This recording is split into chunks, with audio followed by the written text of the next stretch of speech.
Hey guys, mahal everyone, 40 the Broadway Saiyan here. Welcome back to my YouTube channel, bringing you guys another video on Dissidia Final Fantasy Opera Omnia.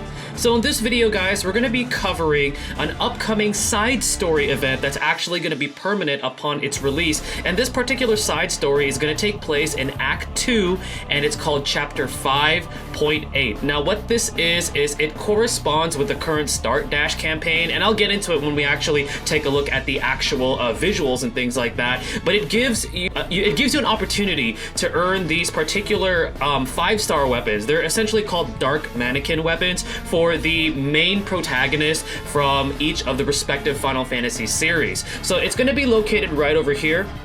You see that little portal right there? It's going to be located right there. So we're going to go ahead and hop into it right here. And there's going to be a normal and hard mode, and we're going to go into hard just because that's the difficulty that matters. But essentially, each of these nodes are going to represent a series within the Final Fantasy universe. So if I click right here, right, and I click on the enemies, it's going to show that there's a Warrior of Light mannequin as an enemy, and there is a Garland as an enemy. So this is a Final Fantasy 1 themed particular node. Now the requirements that you need to pay attention to is the very last one. What you have to do for that is you have to bring the corresponding protagonist from that particular Final Fantasy in order to get all the completions. And since we're doing the hard mode, this one is a little bit challenging, especially if you don't have that particular character built up. So hopefully you have some other characters if you don't have the particular protagonist built up that could carry. But for example, we're going to go ahead and do the Final Fantasy one, and we're going to go ahead and take Warrior of Light, since he is the requirement, so you guys get a visual of the fight. I will be taking Garland just because, you know, it's a Final Fantasy 1 thing, and Garland is a future character that Global will be getting. And then, just for the heck of it, I'm actually going to take Cater, who recently got a rework in JP Opera Omnia, and she's no longer a meme character. If you guys watched my stream previously, I showcased just how good she is now. So we're going to go ahead and go right into this. But essentially what it does is it gives players not only an opportunity to earn more gems, but also give you a 5-star weapon that is not bad. And I'll get into the weapons after we do the actual quest here. I'm just going to take a General Leo friend. And I'm just going to go ahead and hop right into it. Okay, so there's going to be one wave per node. And as you can tell, it is Final Fantasy 1 theme for this particular one. Let's go ahead and use the shields. But it's a nice, cool side story event, so then that way it gives you guys something else to do if you've already breezed through the content and farmed through all your boards and things like that within Global Opera Omnia. So it's something fun to do, kind of. It's pretty much nostalgic based on the previous Dissidia games. Like for example, for PSP and for PS4, you know how the mannequins came to be, which is essentially like they're mindless clones, or they're somewhat mindless clones of the main Dissidia cast. Okay.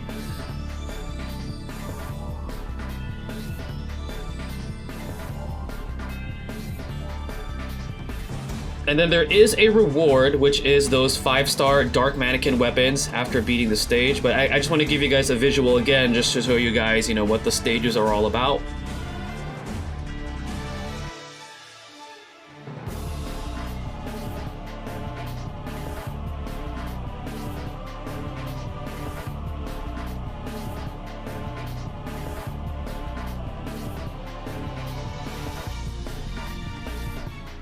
Right, so Garland Mannequin is almost down.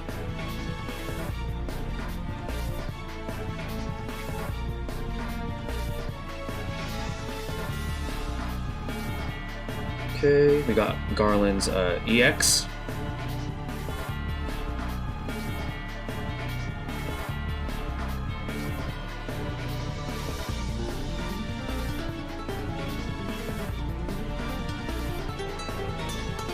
Okay, let's go ahead and pop summon.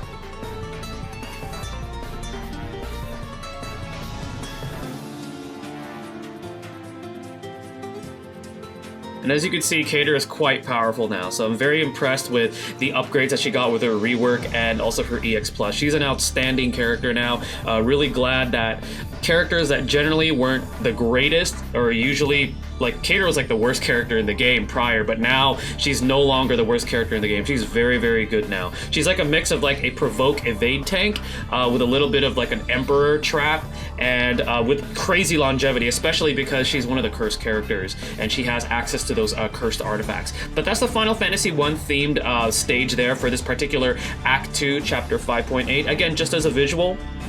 And we're actually just gonna, I'll give you a brief like visual of some of the other nodes. So for example, if we go right over here, this one is Final Fantasy 3 themed. The very last node, if I can find it, I believe it's this one. Yes, so the very last node is going to have Kefka as the final boss, and if you guys have already played through Act 2, Chapter 5, we know that Kefka is the final boss, so they have him as the final boss for this particular one too, after you've cleared all the other nodes. But let's go ahead and get into those dark mannequin weapons that I was talking about earlier. And if you want a more comprehensive guide on the dark mannequin weapons, I'm going to leave a link down below to fellow YouTuber and streamer Lids87, who's a really good friend of mine. He made a very good guide in what these weapons are all about. But in a nutshell, let's go ahead and scroll down. They are base 15 CP, and they look like this. So as you can see right here, they all represent the main protagonist for each of the Final Fantasy series. So let's go ahead and just click on Warrior of Lights. So they have a base 15 CP, so they have the exact same CP maxed out as a regular 15 CP weapon would do, but the difference is that their actual stats are comparable to EX weapons, like the actual stats right over here, like HP, Initial Brave, Max Brave. So they actually have some pretty good stats, so they could be decent weapons that you could use for characters, for some of these characters that you may possibly have not really invested in, and you just want to take them. Let's say you need to take them for a quest, or you need to take them for specific achievements. So that's what they're good for. And in a nutshell, the effects that they do when you have them equipped, or when you have the passive unlocked from max limit breaking them, is they just slightly improve your character's Command 1 and Command 2. So if you guys are familiar with the Buster Sword NT, back when Dissidia Opera Omnia first came out and Cloud got that special 35 CP weapon, the effects of that weapon is pretty much the exact same effects as what these dark mannequin weapons have. So they give a slight improvement to your character's Command 1 and Command 2 skills. Now, are they needed? Will they really make much of a difference? Personally, I don't think they really will. I mean, they help out, but they're not absolutely mandatory because they're just slight upgrades, but they're cool to have. You know, it's a fun collection, and I still have mine. I haven't max limit broken mine. If I have some extra resources, I might end up doing it, but they're nice. Again, it's a nice piece of content for us to do, something for us to enjoy, so that is going to be that. Well, anyways, guys, hopefully this video helps you guys out and give you guys a little bit of insight for the upcoming Act 2, Chapter 5.8 in Global Opera Omnia.